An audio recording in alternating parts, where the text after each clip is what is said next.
Good evening, everybody. In this video, we will be looking at some of the inherited syndromes with neuroendocrine tumors, and we will learn about the diseases involved in these syndromes.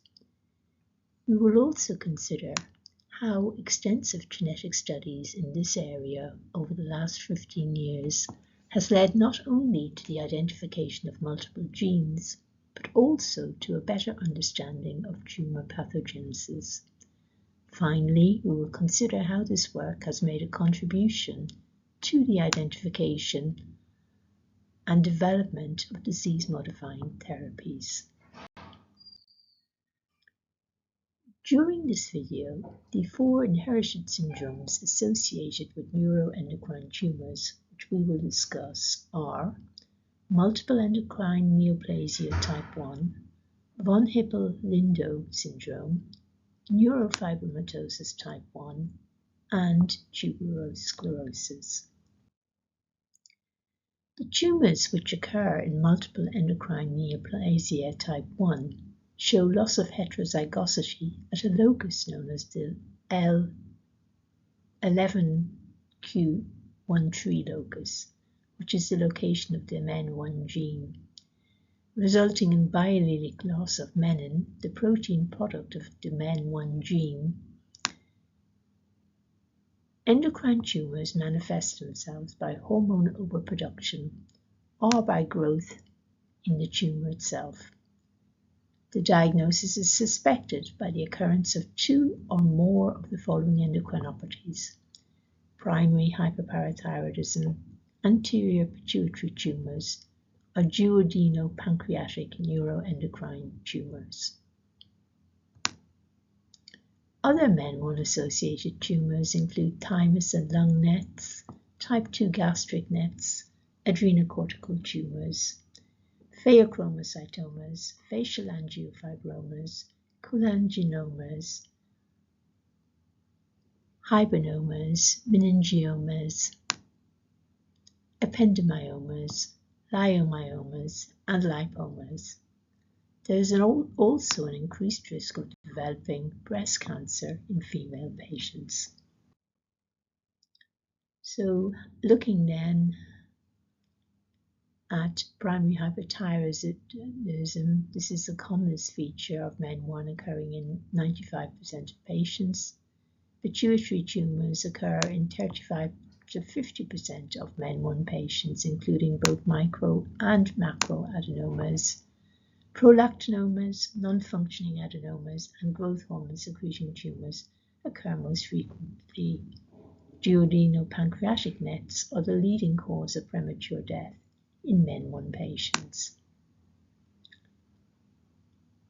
with clinically apparent tumors occurring in 30 to 80% of patients.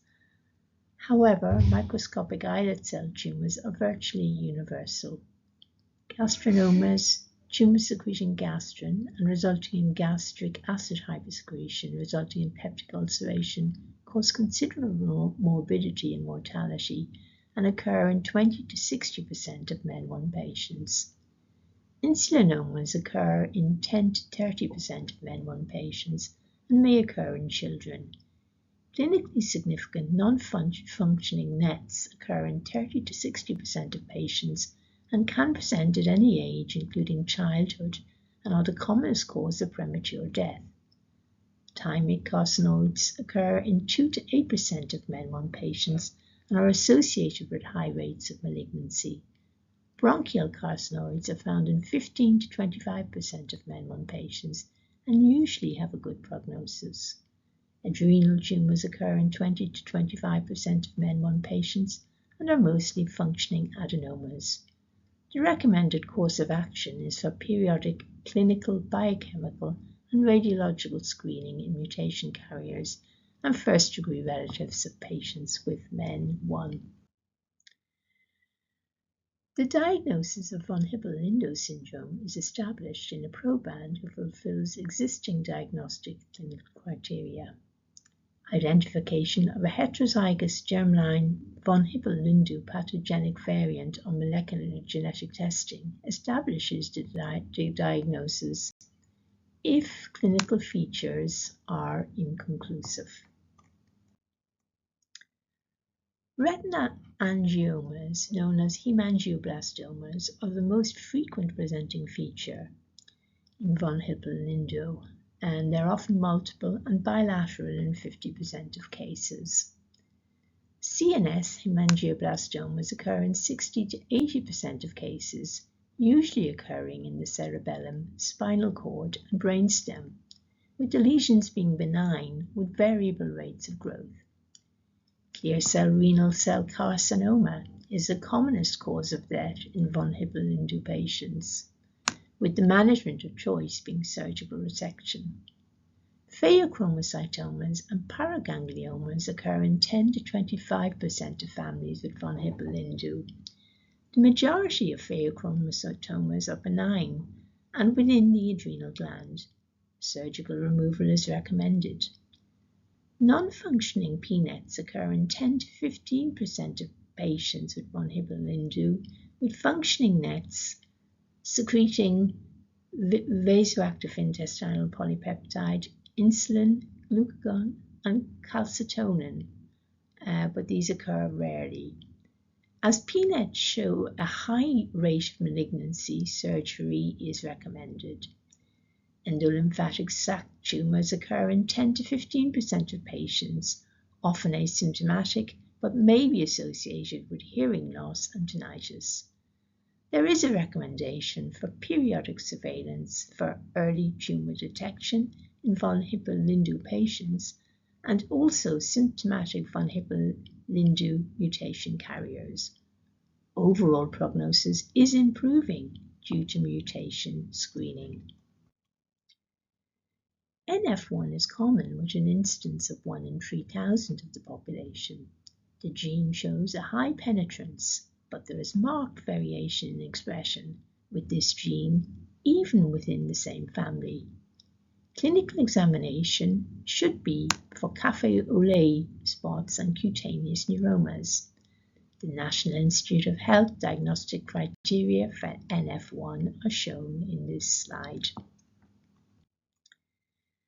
The diagram in the slide indicates the neoplastic and non-neoplastic clinical findings potentially encountered in neurofibromatosis 1 patients. Café au lait spots appear soon after birth in 95% of patients and enlarge with age. Axillary or inguinal freckling is found in 70% of patients. Cutaneous and subcutaneous neurofibromas appear around puberty. Niche nodules affecting the iris occur in 95% of patients. Optic gliomas and brainstem gliomas occur in 15 and 5% respectively of patients, and they are occasionally developing into high-grade tumors. Tibial dysplasias and spinal scoliosis can occur. Learning difficulties occur in 30 to 50% of children or adults.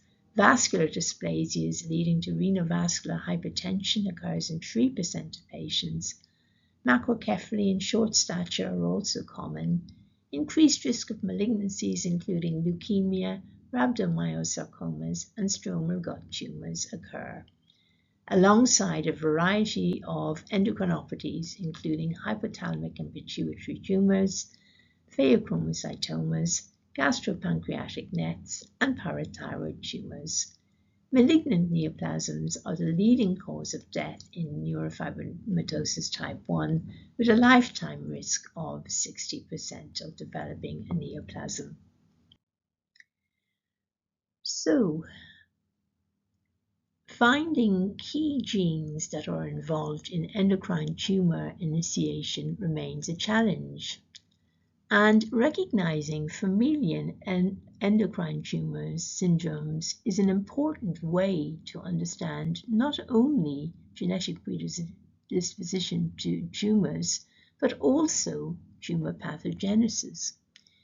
Numerous animal models are now available, both for biological research and the identification of pharmaceutical targets.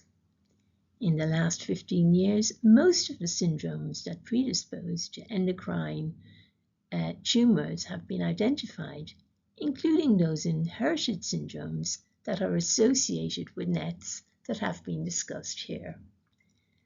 This important work has provided the clinician with tools for differential diagnosis and clinical follow-up and therapies.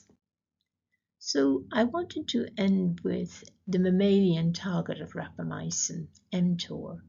It's a protein kinase enzyme that controls cellular metabolism, immune responses, autophagy, survival, proliferation, and migration to maintain cellular homeostasis.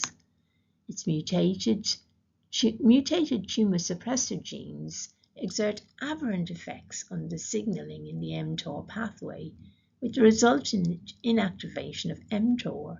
So mutated tumor suppressor genes, as can be found in both neurofibromatosis 1 and tuberous sclerosis, can result in cancerous overgrowths. So when a tumor suppressor gene is inactivated by a mutation, the protein it encodes is not produced or does not function properly, and as a result, uncontrolled cell division may occur. So aberrant mTOR signaling can result from loss of function mutations in tumor suppressor genes, such as are found in NF1 and tuberous sclerosis, as illustrated in the slide.